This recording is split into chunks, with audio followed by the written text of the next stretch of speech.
马维卡这个角色绝对不能单单从现有的强度体系上去做评价，一定要结合游戏剧情的设定去做推敲，这是强度党非常容易忽略的地方。在主线任务之后，有一处对话的细节是诺德卡莱的居民能够使用7元素以外的神秘力量，而随着原神世界观的推进很大概率提瓦特最后是要走向世界之外，加入崩坏宇宙的。这点从马维卡的摩托设定上也能有一些推敲。第一是提瓦特这个世界经历过多次轮回，而且很显然目前提瓦特在科技树方面是有些点歪的，它是一个魔法的世界嘛。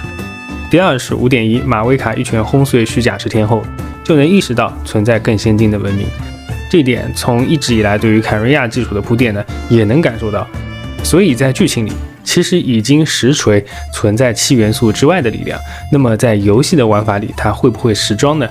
我觉得这个概率其实也不小，不然你说为什么马维卡这样一个人神，他的大招不用元素能量，用的是战役呢？那除了很多玩家认为的可以避开像大灵这样吸能的怪物之外，元素能量这个设定本身就和7元素有关，那么当一个角色不使用元素能量去战斗，那很可能就暗示着未来会有更多的角色不需要使用元素能量去战斗，所以马维卡的价值可能比玩家执着于对比他和仆人谁更厉害一些更高一点。当然了，这是一个脑洞推测嘛，就当是预言家考核之外的课题研究吧。那么这期的主题，我们是来全面的评价一下马维卡这个角色。上线之前呢，玩家仅通过前瞻直播、体验服作者等内容去了解一个角色，那本身是不够全面的。现在大家亲自上手体验以后，觉得它到底如何呢？一开始马维卡争议比较大的是外观和设定的部分，骑摩托的设计呢，让很多玩家表示违和。其实我也属于觉得有一些违和的那一类玩家。但相对的，我没有那么容易滑坡嘛，因为我觉得美术外观最终是要和设定一起看的。马维卡骑摩托，除了我们之前提到的提瓦特本身存在更先进的文明之外，还有马维卡故事中详细阐述了马维卡打造摩托坐骑的想法，是出于速度决定生死的一个理念。而在之前的短片《黄昏》中呢，通过驾驶摩托来表现历经了500年的时间。在文学作品中，独自骑摩托呢，常常表达一种积极的孤独感，这是一种对自我的思考和沉淀的状态。因此经过这些设定的补充，马维卡骑摩托呢是存在其合理性的。当然了，设定合理并不代表玩家就不能不喜欢。比如我觉得有些违和的原因就是摩托它是具有极强现实风格的一个设计，在提瓦特这个幻想世界出现的有一些落入俗套，有些缺少想象力。而火神作为神明呢，玩家有着最高级别的期待，那么骑摩托这种不够幻想比较常规的表现形式呢，在一定程度上是在玩家的想象力之内的，这就会让人觉得不够亮眼嘛。与之类似的是恰斯卡骑枪，也有很多玩家表示违和，但是我并不觉得，因为在现实中没有人骑枪嘛，所以这是具有想象力的设计，它足够匹配提瓦特这个幻想世界的要素。所以呢，对于外观的设定，我个人的评价是比较中性的，没有特别喜欢，但在了解了设定之后呢，也能够接受。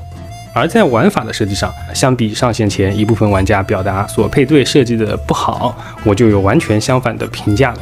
首先有一个很多强度项玩家不会去评价的点，就是火神的玩法设计其实和剧情中火神的定位很贴合。在主线剧情的最后，我们听到老人讲故事，是这样去定义旅行者、队长和马维卡的：旅行者为生而战，队长为死而战，而马维卡将两者联系在了一起。另外，马维卡还串联了整个500年的计划，在剧情中呢获得死之执政的力量，击溃了深渊。所以马维卡在剧情里起到连接、团结所有人的轴心作用，也能够为了纳塔去成为消除深渊的主力。那么在玩法上，大世界中的马维卡作为一个海陆空3系的跑图角色，可以连接其他纳塔的角色，进行更丝滑的一个海陆空的转换。比如说从马拉尼的冲浪转变成恰斯卡的飞天。而在战斗中，我们都可以看出来，马维卡进可主 C 战场输出，退可后台当增伤工具人和后台副 C。那这种玩法和剧情人设贴合的设计，无疑是原神中最高规格的一档。就像之前雷电将军攒愿力的设计，被玩家认为非常贴合剧情一样。而在角色强度方面，马维卡在上线前之所以受到玩家的质疑我觉得更多的原因是先前的神明呢，他们都遵从了各自领域扛把子的一个设计，在功能性上是拉满的，玩家能够一眼看出神明带来的垄断性优势。而到了马维卡这里呢，虽然大招的伤害非常高，能 C 能辅，但不具备功能性上的垄断，所以呢，一眼看起来感觉不像其他神明那么不可替代。但是你想，如果有一个角色，你想让他主 C， 他就能当主 C， 而且他出伤前置，爆发高，是原神推持续输出体系之后鲜有的一个出伤模式，克制各种窗口原模。你想让他辅助呢，他就能给到最低 40%， 最高 80% 的前台增伤，数值只逼零命的增伤魔神弗妮娜，而且元素战绩启动，开大成本也不高，伤害充足。那么当玩家拥有这样一个角色的时候，组队的选择就会增加，是一个非常节约格子的复合角色。那么曾经有一些强度上的玩家说过啊，原神这个游戏里面最珍贵的资源就是格子。那么一个集成了如此多功能的角色，它不也是一种强势的表现吗？而随着幻想真境巨狮的上线，老深渊原模排布思路的改变，原神是在进一步的推动战斗的策略化。当环境成为玩家组队的限制条件时，马维卡就能够去组融化队、蒸发队、超载队、猎征战队、燃烧队各种各样的队伍，通过和不同角色组队去克服环境带来的限制。和纳维莱特的方向相反，但殊途同归嘛。龙王是自己打输出，队友可以随意换，用来应对不同的环境。马维卡则是能够去不同类型的队伍应对不同的环境。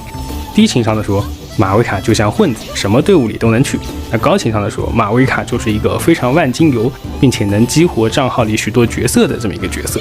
那可能马维卡呢不太符合玩家对于大班尼特加大香菱的期待，但它技能玩法的设计毫无疑问是原神中最保值、最成熟、优秀的那一档。所以我个人觉得啊，马维卡除了在外观方面没那么戳我之外呢，在玩法的设计上、人设的塑造上都是可以给到优秀的评价的，是完全值得抽一金的存在。那不知道各位是怎么看的呢？好的，我是提瓦特地理，那么我们下期再见。